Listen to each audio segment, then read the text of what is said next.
Hey everyone, it's Alexander, the real Mr. Robinson. Welcome to the channel. This is my review for Bill and Ted's Bogus Journey, which came out in 1991, and this is the sequel to Bill and Ted's Excellent Adventure.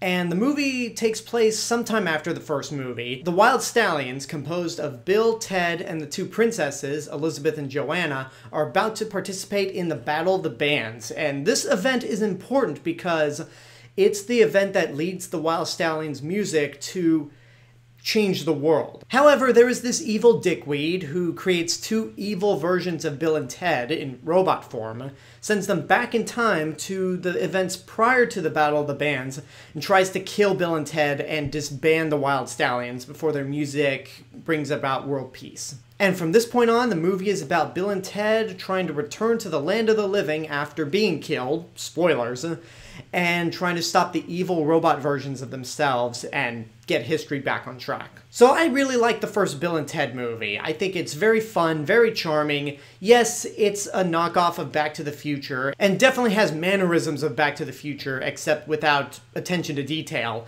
But still, I liked it for what it was. And it's so incredibly easy to make the joke of, well, the first movie is excellent, then the second movie is bogus.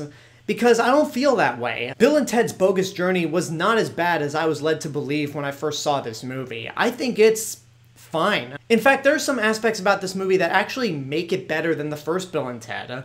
For one, it's a sequel that actually does something different. Like I said before, the first Bill and Ted was sort of a knockoff of Back to the Future. This movie here is not that at all. It's its own thing.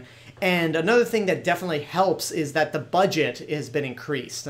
So you get a lot of really inventive and creative scenarios, and a lot of really cool production design. There's a moment in this movie where Bill and Ted go to hell, which was the film's original title, and the production design for hell is just no other way to put it but metal, even though, as Bill and Ted put it, their album covers totally lied on what hell would look like. But the production design for this set really shines through. It's definitely inspired by the German expressionist films of the 1920s, and it's very colorful, but only in the way that it would fit hell.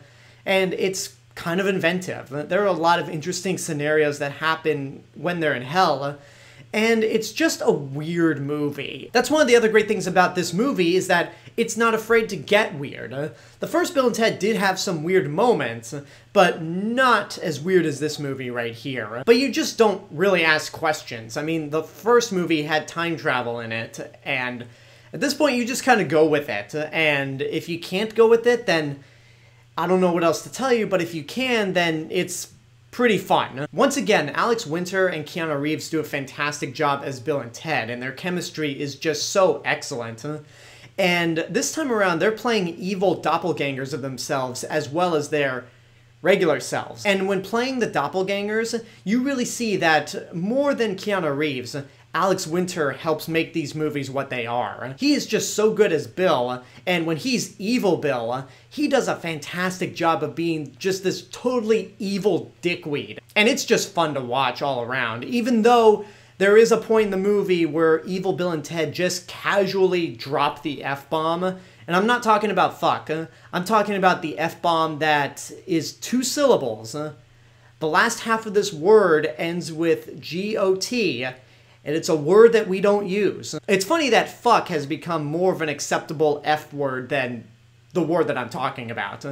But yeah, that word is just casually thrown out there, and I don't think you could get away with that in movies nowadays. But then again, these are evil versions of Bill and Ted, so I suppose it would be in character for them to drop that word, but even then, it's like when you hear that word in Predator, you're just like, ooh, that doesn't hold up at all. And the most surprising thing about Bill and Ted this time around is that in the first movie, I was certain that they would just be one-note characters.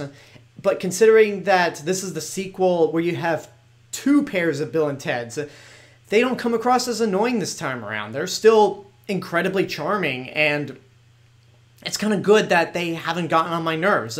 So I've been praising this movie a lot, and I will stand by the fact that what's good about this movie is good, But when the movie is bad, it can get pretty bad.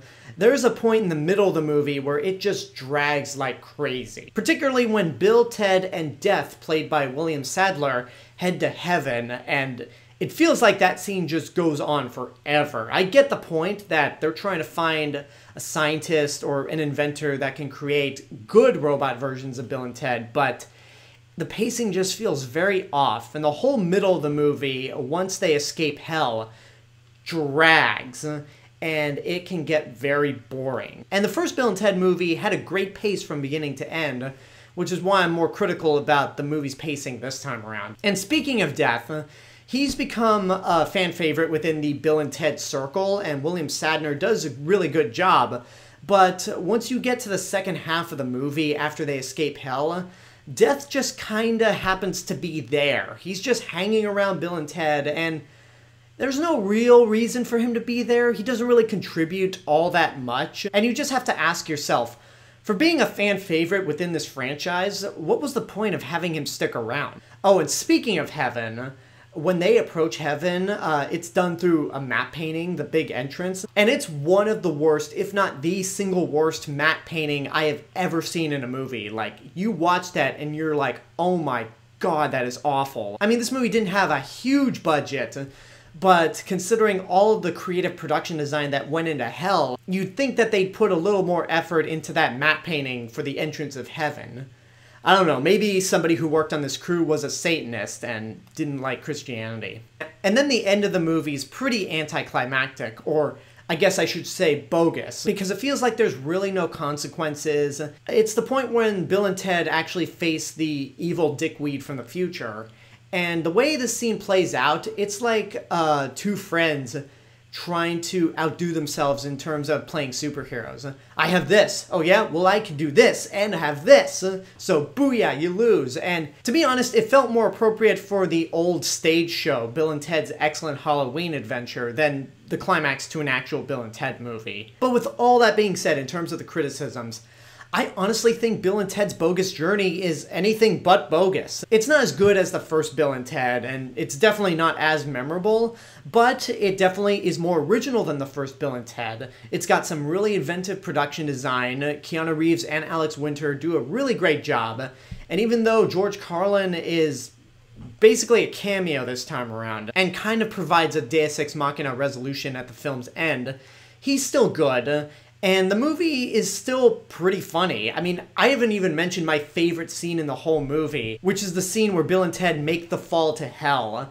And the first time I saw that, I was laughing hysterically. And it's still funny the second time I saw it. Ah! Ah!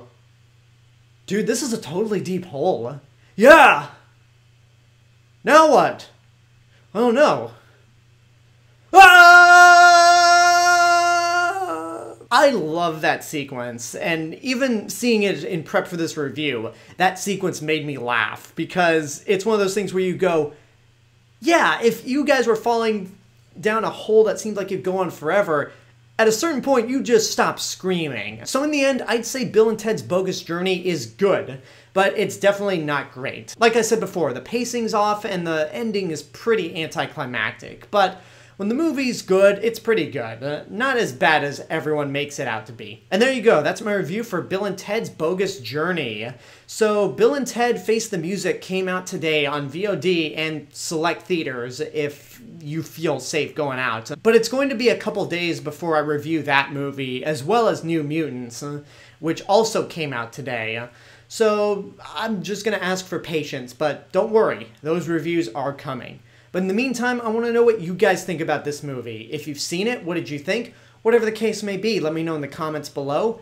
And until next time, I hope you enjoyed this review. Don't forget to subscribe to the channel, give this video a like, leave a comment, support my Patreon page, follow me on social media, and until then, this is the real Mr. Robinson telling you there is only one, be excellent to each other, and party on, dudes.